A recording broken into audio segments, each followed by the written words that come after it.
मुसलमान भाई दुनिया छोड़ के चला गया, ए अल्लाह तू उसकी बेहिसाब बख्शिश कर दे, उसके गुनाहों को माफ कर दे।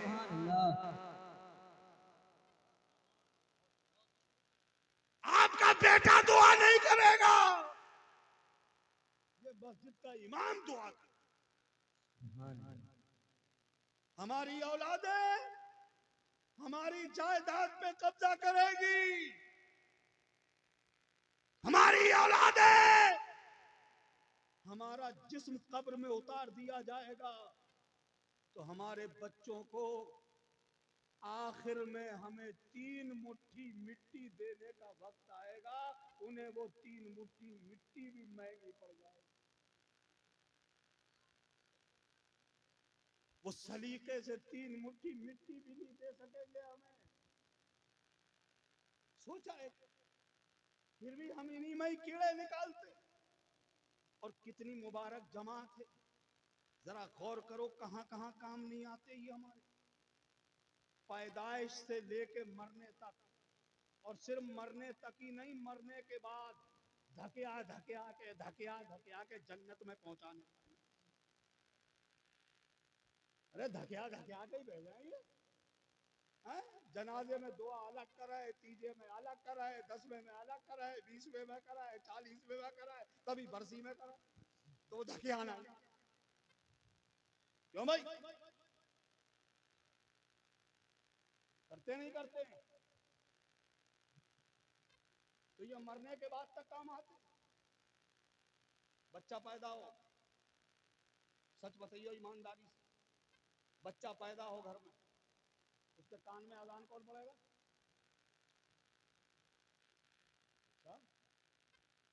और उसका अच्छा सा नाम कौन रखेगा? अब इमाम साहब से नाम रखवाने का रिवाज खत्म हो गया, अब तो घर में औरतें ही रख लें। लड़की पैदा हो गई, इल्म,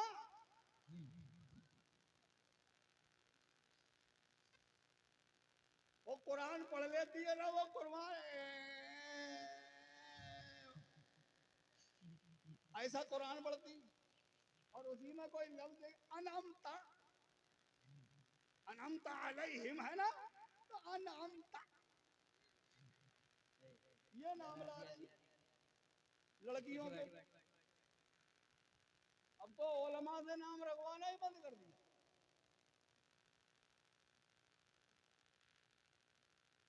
अब यहाँ एक मसला बात आ रही है, औरतों की, तो मसला बता दीजिए। नींद तो नहीं आ रही है? परेशान तो नहीं हो रहे हो?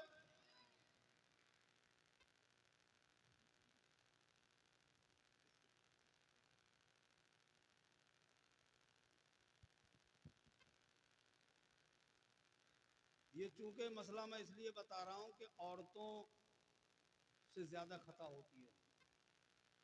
कुरान पाक को बिला जुज़दान के, बगैर वुजू छूना हराम है। कुरान को बगैर जुज़दान के, बिला वुजू छूना हराम है। क्या है? हराम। अब ये औरतें घर में जो बच्चियों को पढ़ाती हैं कुछ ना, तो वुजू कुछ नहीं करना, उठाया पारा और अलिब्बे दो अब बाद और बा अब बा हिज्जे कर करके पढ़ाती हैं। अरे जैसे निकाह में पढ़ावा है, नहीं समझे? अभी बता, तो अब नाम भी रखेंगे कौन? अच्छा बच्चा हो गया 4 साल 4 महीने 4 दिन का, तो रस्म अदा की जाएगी, बिस्मिल्लाह खानी। तो बिस्मिल्लाह कौन पढ़ाएगा? इमाम साहब ना, मौलाना साहब। अच्छा तुमने कराई लल्ला की खतना, तो मिलाद कौन पढ़ेगा? अब लल्ला हो गए जवान, और तुमने कर लिया मोटा सा रिश्ता तय। तुम कितना ही मोटा रिश्ता तय कर लियो, कितनी लंबी चौड़ी बारात ले जाइयो, जब तक ये ना चाहें एक कील भी ला सकते हो। हाँ? कितना ही मोटा जहाज था मांग लियो कि अब बुलेट से काम नहीं चलेगा, अब कार चाहिए। क्यों? ये भी अजीब बहुत मुसीबत चल रही है हमारे यहाँ। अया जिसका लौंडा जरा ठीक ठाक कमाने लगता है ना, वो बुढ़े के पांव जमीन पे लगते ही नहीं है। सीधे मुंह बात ही नहीं करता है। कारी मदर साहब को कोई साहब मिल गए कि साहब मेरी बेटी जवान है, कोई अच्छा वाला रिश्ता हो तो जरा मेरी बेटी से का रिश्ता आप करवा दीजिए। कारी साहब ने देखा यार फुला साहब का बेटा माशाल्लाह बहुत अच्छा कमाता है, चलो वहां से रिश्ता करवाते थे। कारी मदर साहब ने कहा भाई साहब बात सुनो, रिश्ता करो। सीधे वो बात नहीं कर। और अगर करेगा कारी साहब कर रहा, अगर पकड़ ले यार रिश्ता करोगे लड़के का तो हाँ कारी साहब कर तो लेंगे, मगर ये बताओ पार्टी कैसी है? पार्टी का मतलब समझ रहे हो? सब समझ रहे हो? यानी माल कितना मिलेगा, यही तो है ना। है मुसलमान ये नहीं देखता, पार्टी देखता है। घर में जो दुल्हन आने वाली है उसके बारे में नहीं जानना चाहता, जिससे रिश्ता तेरा जुड़ने जा रहा है उसके बारे में जानकारी नहीं लेता, वो आदमी कैसा है। यही वजह है इधर शादी हुई उधर घर टूटना शुरू, घर में बर्बादी आना शुरू हो जाती है। हम आज ये बैठ करके तस्करा करते हैं कि आजकल की बेटियां आजकल जो दुल्हन बन के आ रही हैं पता नहीं क्या क्या खा के आ रही हैं, कि घर आते ही तोड़ना शुरू कर देती है, घरों में बर्बादियां आना शुरू हो जाती है। मगर मैं कहता हूं मेरे भाई, तूने अपने बेटे के लिए जो दुल्हन तलाश की, तूने दौलत वाली तलाश की, पैसे वाली तलाश की, कार वाली तलाश की, सामान वाली तलाश की, जेवर वाली तलाश की, बैंक बैलेंस वाली तलाश की। तूने अपने बेटे के लिए जो दुल्हन का इंतखाब किया वो गलत कर लिया मेरे भाई। तू दौलत वाली लाता न लाता, तू अब जैज वाली लाता न लाता, अपने घर में ऐसी दुल्हन लेके आता जो अपने साथ में मालोजर लाती न लाती, अपने साथ में धन दौलत लाती न लाती, मगर अपने साथ में तिलावत करने के लिए कुरान और नमाज पढ़ने के लिए मुसल्ला लेके आता। ऐसी दुल्हन तलाश करता।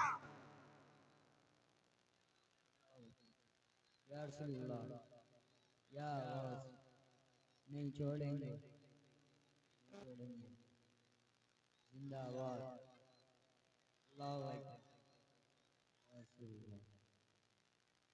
ऐसी दुल्हनों को अपने घरों में हम लाने की कोशिश नहीं करते, जो तरबियत याफ्ता हो, नेक हो, कुरान पढ़ने वाली, नमाज पढ़ने वाली।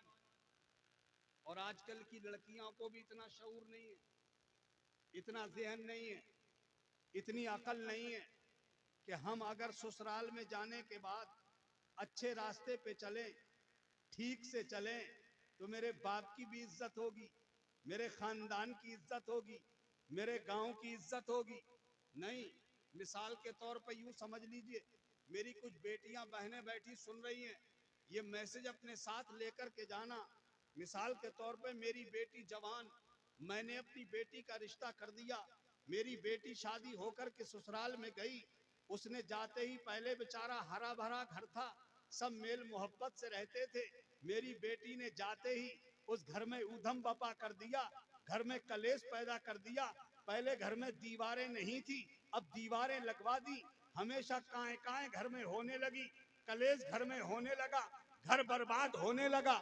सच बताना, अगर मेरी बेटी घर में कलेश करने लगे, मेरी बेटी घर में ऊधम बपा करने लगे, तो वो कब तक मेरे उस घर में छुपी रहेगी? घर से बाहर तो निकलेगी ना कभी ना कभी। जब बात घर से बाहर निकलेगी, चौराहे पे आएगी, चार लोग बैठ के तस्करा करेंगे कि यार फुला आदमी बेचारे का घर कितना अच्छा था, बेटे की शादी क्या की, बर्बादी आ गई। तबाही आ गई, पूरा घर वीरान हो गया, घर में कलेश रहने लगा। लोग पूछेंगे कहां से रिश्ता किया है उसने, लोग जिक्र करेंगे यार फला गांव से किया था, किसकी बेटी है, नाम मेरा आएगा। लोग सच बताना, ईमानदारी से बताना, जब मेरा नाम पूरे गांव में घूम जाएगा कि फला गांव के फला आदमी की बेटी इतनी बेकार है, इतनी बद खुल्क है, उसकी बेटी इतनी बदअमाल है कि घर को बर्बाद कर दिया। उसी बीच अगर मैं उस गांव में चला जाऊं, बोलो मुझे कोई सलाम करेगा, कोई मुझे इज्जत से देखेगा, कोई मुझे हाथ पकड़ के अपने घर ले जाएगा, कोई मुझे एक कप चाय पिलाएगा? दुनिया मुझे हिकारत से देखेगी। जो मुझे देखेगा, देख के कहेगा अरे जिसकी बेटी इतनी बेकार है वो बाप कितना बेकार होगा। बोलो मेरी बेटी की बदअमली ने मेरा सर झुकाया कि नहीं झुकाया? मेरी बेटी की बदअमली ने मुझे जलील और रुसवा कर दिया कि नहीं? अब इसका उल्टा कर लीजिए। मेरी बेटी की मैंने शादी की, मेरी बेटी अपनी ससुराल पहुंची, और ससुराल में पहुंचने के बाद जब पूरा आलम, पूरी दुनिया जिस वक्त सो रही होती है, मस्जिद के मीनारे से आवाज आती है, अस्सलातु खैरुम मिनन नौम, नींद से बेहतर नमाज। मेरी बेटी अपना बिस्तर छोड़ देती है। उसके ससुर साहब बुजुर्ग हैं, बूढ़े हैं, वो भी नमाज के लिए उठते हैं। कड़क सर्दी का वक्त वो भी उठे, पैखाना पेशाब को गए, जरूरियात के लिए गए। इतनी देर में मेरी बेटी किचन में गई, उन्होंने एक लोटा पानी गरम तैयार कर लिया। उसके ससुर साहब निकल के आए, मेरी बेटी आगे बढ़ी और उसने कहा अब्बा ठंडे पानी से वुजू मत करना, मैंने आपके लिए एक लोटा गरम पानी तैयार कर लिया है। जब तक उन्होंने वुजू किया, इतनी देर में मेरी बेटी ने एक कप चाय बना के तैयार कर ली। वो मस्जिद को जाने वाले थे, मेरी बेटी ने आगे बढ़ के कहा अब्बा जान ऐसे नहीं जाना, ये चाय पी के जाना, ठंड कम लगेगी। सच बताना, जब मेरी बेटी अपने शौहर की इज्जत करे, अपने शौहर के माँ बाप की कद्र करने लगे, पूरे घर को संभाल के चले, बोलो ये बात भी घर से बाहर निकलेगी कि नहीं? निकलेगी ना। लोग चौराहों पे जिक्र करेंगे यार दुल्हन मिली है तो फुलाने, क्या बीवी मिली है, क्या शानदार बीवी मिली है, पूरा घर उसने जन्नत निशा बना दिया। लोग कहेंगे कहां से रिश्ता किया, जिक्र मेरे गांव का आएगा। लोग पूछेंगे किसकी बेटी है, नाम मेरा आएगा, पूरे गांव में मेरी तारीफ होगी, फुला साहब की बेटी, क्या बेटी है कि उसने पूरे घर को जन्नत बना दिया। उस बीच मैं उस गांव में आ जाऊं, बोलो लोग मुझे आगे बढ़ के सलाम करेंगे कि नहीं? लोग मेरा हाथ पकड़ के हर आदमी अपने घर ले जाने की कोशिश करेगा कि नहीं? अरे जो लोग सोचेंगे जिसकी बेटी इतनी अच्छी है वो बाप कितना अच्छा होगा। सुभान अल्लाह। मैं आपसे पूछना चाहता हूं, क्या तुम अपनी बेटियों को ये सब सिखाते हो? कौन सी माँ है आज के जमाने में जो अपनी बेटी को ये तरबियत देती है? आजकल की अम्मा का तो ये हाल है, इधर शादी हुई, इधर रात सुबह शाम दोपहर हर टाइम फूल ले लो, हेलो हेलो हेलो हेलो, क्या खा लिया, क्या पकाया है, बोलो बात। ए लड़को, ए लड़को, ए बच्चों कहाँ जा रहे हो, इधर आओ, बात सुनो, बात सुनो। ए लल्ला, अच्छा तुम्हारे गांव में बात सुनते नहीं है बड़ों की, हैं? नहीं नहीं नहीं, कोई बहुत कर्री वाली है, बहुत सख्त आदत है। वैसे मैंने कुछ आइडिया लगा लिया, वैसे लोग कहते हैं ना लिफाफा देख के मजमून समझ में आ जाता है। अक्लमंद लोग कहते हैं जिस बस्ती के बारे में जानना हो कि बस्ती का आलम क्या है, तो उसके बूढ़ों को मत देखना, जवानों को भी मत देखना, उस गाँव के बच्चों को देख लेना, तो बात समझ में आ जाएगी बस्ती कैसी है। ये तजर्बेकार लोगों की बातें हैं। जरा दुरूद शरीफ पढ़ लो तो मैं बात आगे बढ़ाऊंगा। सल्लल्लाहु अलैहि वसल्लम। सलातुन व सलामुन अलैका या रसूल अल्लाह सल्लल्लाहु तआला अलैहि वसल्लम। बोलो, आजकल कोई माँ ऐसी अपनी बेटी को शिक्षा दे रही है? कोई बाप अपनी बेटी को इस तरह से समझा रहा है? कोई तरबियत दे रहा है अपनी बेटी को? अरे सिर्फ बेटी को क्या, हम तो रातों दिन बस इसी में लगे, भाग दौड़ में, कमा ले, पैसा इकट्ठा कर ले, जल्दी से दौलत जमा कर लो। बेटा क्या कर रहा है, बेटी क्या कर रही है, कोई पता नहीं। हमारा बेटा किन के साथ रहता है, किससे याराना कर रहा है, किससे दोस्ती कर रहा है, कोई पता नहीं है। उसकी सोसाइटी क्या है, किन लोगों के बीच में बैठता है, कुछ पता नहीं है। सुबह को उठते चले गए, शाम को आके खाना खाया और सो गए। ना बच्चे से मुलाकात हो रही है, ना बाबा की बच्चे से, ना बच्चे की अब्बा से। एक दूसरे का चेहरा भी नहीं देख पा रहे हैं, 1 मिनट बैठ नहीं पा रहे हैं पास। भागम भाग है, दौलत कमा लो, पैसा कमा लो। और जब अब पानी सर से ऊपर गुजर जाता है तो मस्जिद के हुजरे में बैठ के इमाम साहब के पास रोते हैं। मैंने अपनी आंखों से देखा है कौम के बूढ़ों को रोते हुए। मस्जिद के इमाम के पास बैठ के रोता है मेरी कौम का बुजुर्ग। कहता, हजरत मैं क्या करूं, मेरी औलाद तो मेरे हाथों से निकल गई। और सिर्फ इतना ही नहीं, मैंने तो यहां तक कहते सुना है माँ बाप को, शायद तुमने भी सुना हो, चौराहों पे खड़े होकर एक बाप एक माँ ये कहती हुई देखी जाती है कि ऐसी औलाद से तो हम बे औलाद अच्छे थे। ये मामूली जुमला नहीं है तिलियापुर वालों। जो बाप ये कहे कि ऐसी औलाद से हम बे औलाद अच्छे थे, माँ ये कहने पे मजबूर हो जाए कि ऐसी औलाद से हम बे औलाद अच्छे थे, ये मामूली बात नहीं है। कितना सख्त जुमला है, इसकी कैफियत को जानो। आप अपने बच्चे की शादी कर दो, 2-4 साल बच्चे ना हो तो देखो कैसी भाग दौड़ शुरू होती। कितने डॉक्टर, कितने चेकअप, कितनी बीमारी, कितनी दवाई, कितने हकीम, कितने तबीब, कितने ताबीज गंडे और कितने मज़ारात। कितनी भाग दौड़ करता है एक बच्चे के लिए इंसान। क्या तुमने ख्वाजा साहब की चौखट पकड़ के रोते हुए नहीं देखा है लोगों? क्या तुमने कलियर शरीफ में सरकार साबरे पाक की चादर पकड़ के रोते नहीं देखा है? क्या तुमने मुफ्ती आदम की बारगाह में आला हजरत की चौखट पर रोते नहीं देखा है? क्या शादी मियाँ के दरबार में तुमने रोते नहीं देखा लोगों को कि हुजूर हमारा भी दामन भर दिया जाए? एक औलाद के लिए माँ और एक बाप कितना तड़पता है, कितनी मन्नत, कितनी समाजत, कितनी दुआओं के बाद जब औलाद मिलती है।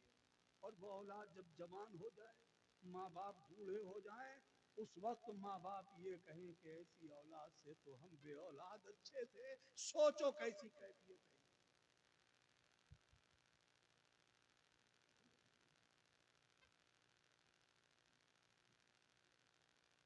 वो दिल, बाप का और उस माँ का दिल,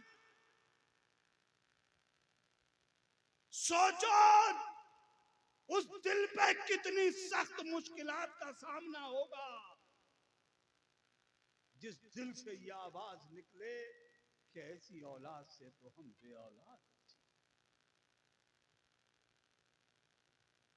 मेरे भाई, इससे पहले कि तुम्हें ये कहना पड़े कि ऐसी औलाद से हम बे औलाद अच्छे थे, आंखें खोल लो, बच्चों के लिए वक्त निकाल लो, बच्चों के पीछ बैठा करो, उनको अपने साथ बिठाया करो। जहां 24 घंटे तुम रात और दिन काम करते हो, 10 मिनट अपने बच्चों के बीच में भी बैठ लिया करो और ये जानने की कोशिश किया करो कि मेरे बच्चे का दोस्त कौन है, मेरे बच्चे की संगत किसके साथ, मेरा बच्चा बैठता किन लोगों में, जिन लोगों के साथ मेरा बच्चा रहता है उनका बैकग्राउंड क्या है, वो किस किस्म के लोग हैं, वो किस तरह के लोग हैं। वो ना हंजार तो लोग नहीं है, कहीं वो नशे वाले तो बच्चे नहीं है कि उनके बीच में फंस करके मेरा बच्चा भी नशेड़ी ना हो जाए। ये जानकारी लेना तुम्हारी जिम्मेदारी है। सुभान अल्लाह। इसीलिए ये मेरी कौम के रहबर यानी हुफ्फाज़ व कुर्रा और उलमा हर बस्ती में एक मदरसा कायम करते हैं। हर मोहल्ले में एक मदरसा कायम करते हैं ताकि हमारी बस्ती के बच्चे कहीं नाकारा और बर्बाद ना हो जाएं, इसीलिए खोलते हैं मदरसा। आप समझते हो कि शायद ये अपना पेट भरने के लिए खोल रहे होंगे? मैं अल्लाह की कसम खा के कहता हूं, तुम बिजनेस करते हो ना, तिजारत करते हो ना, तुमसे बेहतर तिजारत कर सकता है एक आलिम, तुमसे शानदार बिजनेस कर सकता है एक आलिम। तुम जितना कमाते हो तुमसे चौगुना कमा सकता है एक आलिम।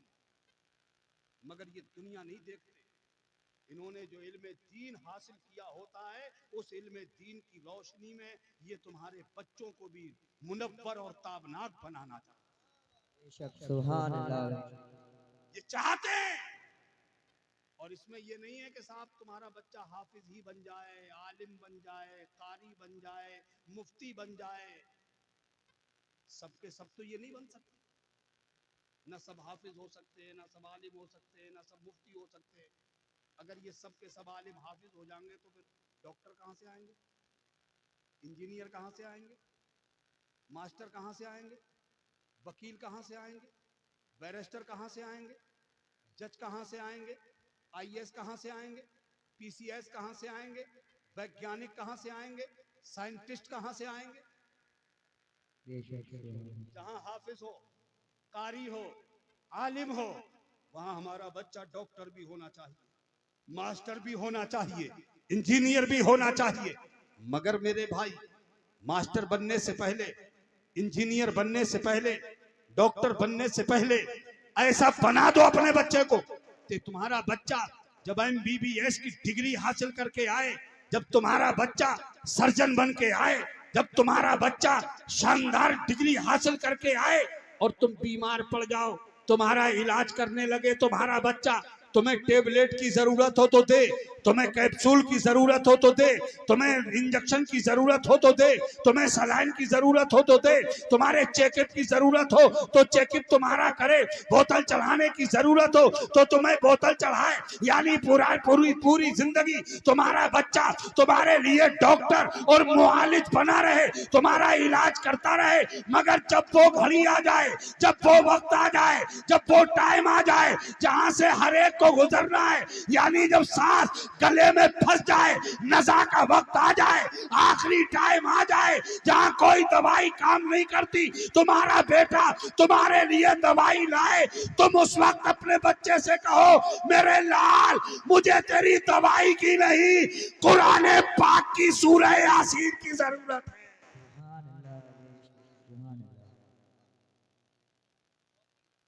मेरे बेटे मुझे तेरे इंजेक्शन की नहीं, कुरान पाक की तिलावत की जरूरत है। तो तुम्हारा बच्चा ऐसा डॉक्टर हो कि उस वक्त उसे कारी मजहर साहब को बुलाने की जरूरत ना पड़े। ऐसा डॉक्टर बने तुम्हारा बेटा कि मस्जिद के इमाम को ना बुलाना पड़े, मदरसे के बच्चे को ना लाना पड़े। ऐसा डॉक्टर हो, दवाई रख दे, उठे, मकान में जाए, अलमारी से कुरान उठाए और आपके अपने वालिद के सरहाने बैठ के वो तिलावत कुरान पाक कर। सुभान अल्लाह बेशक, सुभान अल्लाह। ये ख्वाहिश होती है इन उलमा की, इन हुफ्फाज व कुर्रा की। इसीलिए मैं कहता हूं मेरे भाइयों, बेटा तुम जाने की तैयारी में हो, ए लल्ला, ए बेटा जाने की तैयारी में हो, मीटिंग कर रहे हो, बैठ, हम चल रहे हैं, हम भी चल रहे हैं, आराम बैठ। एक तो वैसे ही बहुत थोड़े से रह गए यार, और तुम भी एक एक करके जाओ तो, अरे मुझे खुद पता नहीं लगा यार, बहुत टाइम हो गया। मेरी घड़ी में 1:21 हो गए।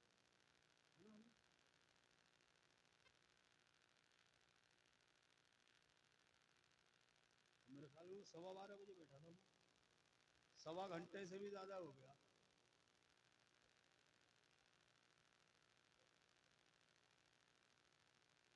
सवा घंटे से ज्यादा हो गया भैया। अब खत्म कर ले आए नहीं। आप भी सोच रहे हो, कई लोग तो बेचारे मूसिका बांधे बैठे हैं कि ये मौना कब हटेगी। मेरे भाई, मैं आपके फायदे की बता के जा रहा हूँ। बच्चों पे ध्यान दो। और देखो, बाप के मुकाबले में माँ की ड्यूटी ज्यादा है। ये माएँ बेटियां जो सुन रही हैं मेरी, ये गौर से सुने। और मैं तो ये कहता हूं, अल्लाह की कसम, जिस दिन मेरी कौम की बेटी जाग जाएगी, जिस दिन मेरी बहन जाग जाएगी, जिस दिन ये कौम की शहजादी बेदार हो जाएगी, खुदा की कसम उस दिन दुनिया में इनकलाब आ जाएगा। सुभान अल्लाह बेशक सुभान अल्लाह। नई अंगड़ाई लेगी दुनिया उस दिन, जिस दिन मेरी कौम की शहजादी जाग गई।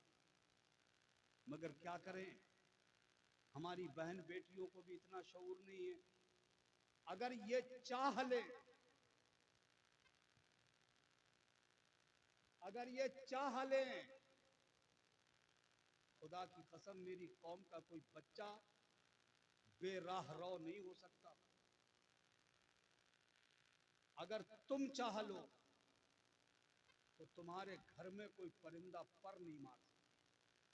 बेशक सुभान अल्लाह। बाद में रोने से कोई फायदा नहीं। हर शख्स को अपने गिरेबान में झांक के देखना चाहिए। इतने बेहोश मत बनो कि हमारी बेटी कहाँ है हमें कुछ पता नहीं, हमारी बहन कौन से रास्ते से गुजर के जा रही है हमें कोई एहसास नहीं। ए लल्ला, ए लड़के बैठ, मदरसे का पढ़ने वाला बैठ।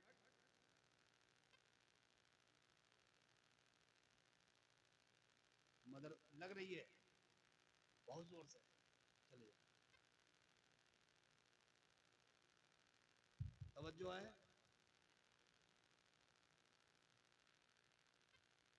पहले बात को समझो जो मैं कहने जा रहा हूं। अच्छा, हो क्या गया है असल में, ये सब मेरी और तुम्हारी बेतवज्जो ही है। आप देखते हो शादी होती है गांव में, जवान जवान लड़की, खुले हुए मुद्दे, बिखरी हुई जुल्फें, दुपट्टे का पता नहीं, 10-10, 20-20 के झुंड पूरे गांव में फिर रहे हैं गश्त। भाई भी देख रहा है, ये हंसने की नहीं रोने की बात है। भाई भी देख रहा है, बाप भी देख रहा है बेगैरत, और किसी को कुछ नहीं होता। वो कितना बेगैरत और बेहया बाप होगा जो अपनी बेटी का नंगा जिस्म देखता है। उस भाई से ज्यादा बेगैरत दुनिया में कौन हो सकता है जो अपनी बहन की बिखरी हुई जुल्फे देखता है। जैसे औरत का बाकी जिस्म छुपाना फर्ज है, ऐसे ही औरत के बालों का छुपाना भी फर्ज है। औरत के बाल भी उसके जिस्म की तरह हैं।